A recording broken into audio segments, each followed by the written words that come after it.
Assalamualaikum dan selamat sejahtera. Nama saya Nur Hasana Afrika binti Muhammad Zainal. Nombor matrik 10 DDT 19F1007. Hari ini saya akan terangkan bab 1.2 dan 1.3. Ke 1.2 memahami konsep keusahawanan.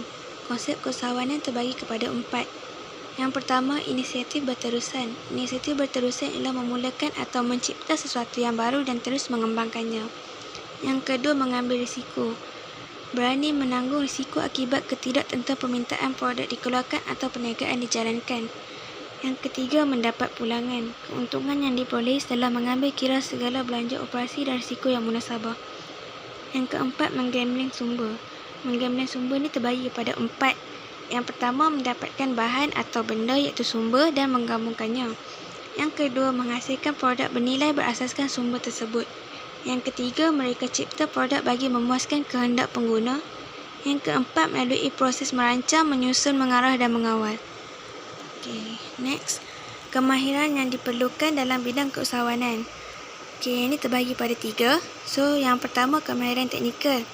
Kemahiran teknikalnya ada penulisan lisan, menyelia persekitaran pengurusan teknikal, perniagaan teknologi, interpersonal mendengar, berkebolehan mengurus, membina rangkaian networking, kejurulatihan ahli pasukan.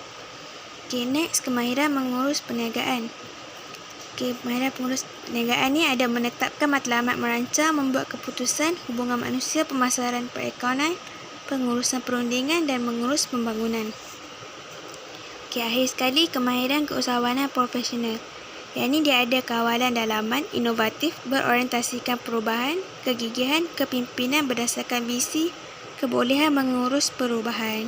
Kita teruskan dengan motivasi keusahawanan. Motivasi keusahawanan ni ada 6. Yang pertama, kebebasan.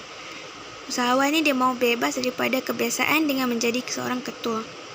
Dan next, cita-cita. Usahawan juga mahu mencapai sesuatu dalam kehidupan. C, pelaburan, mahu menambah pendapatan. D, kawalan, mahu mengawal ketentuan hidup. E, warisan, ingin meninggalkan perniagaan kepada ahli keluarga. F, kesinambungan, menyediakan peluang untuk menyambung kekayaan.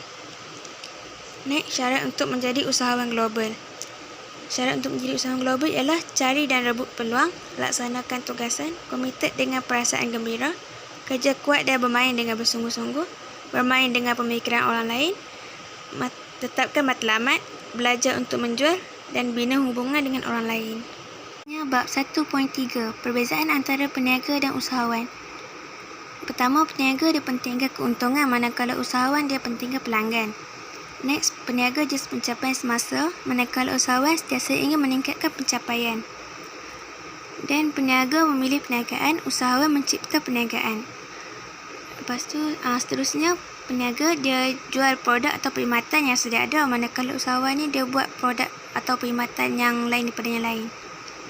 Peniaga dia kurang kreatif dan inovatif, manakala usahawan dia lagi kreatif dan inovatif. Kita akan mengenal pasti sumber-sumber keusahawanan. Sumber-sumber keusahawanan yang pertama ialah sumber idea perniagaan. Sumber idea perniagaan terbahagi kepada 2 iaitu sumber primer dan sumber sekunder. Sumber primer ni maklumat yang diperoleh melalui tinjauan. Dia ada 2 cara iaitu formal dan informal. Formal ni melalui temu bual, informal ni perbualan. Perbualan ni sebagai contoh, dia dengar daripada perbualan saudara dia, dengar rakan-rakan dia dan sebagainya. Dua kaedah tu iaitu idea. Dia boleh cari idea melalui pemerhatian dan soal selidik. Sumber sekunder, maklumat yang diperoleh daripada sumber sedia ada. Next, proses menjana dan mengenal pasti idea perniagaan. A, melalui persekitaran. Melalui persekitaran ni dia ada berbagai cara iaitu yang pertama, struktur penduduk, pendapatan dan citarasa. Yang kedua, data import dan ekspor. Yang ketiga, sumber tempatan dan penemuan teknologi. Yang keempat, rantai industri. Yang kelima, undang-undang, peraturan kerajaan. Yang keenam, rancangan pembangunan kerajaan dan swasta. Yang ketujuh, masalah sosial setempat. Dan yang akhir sekali, media massa dan media elektronik.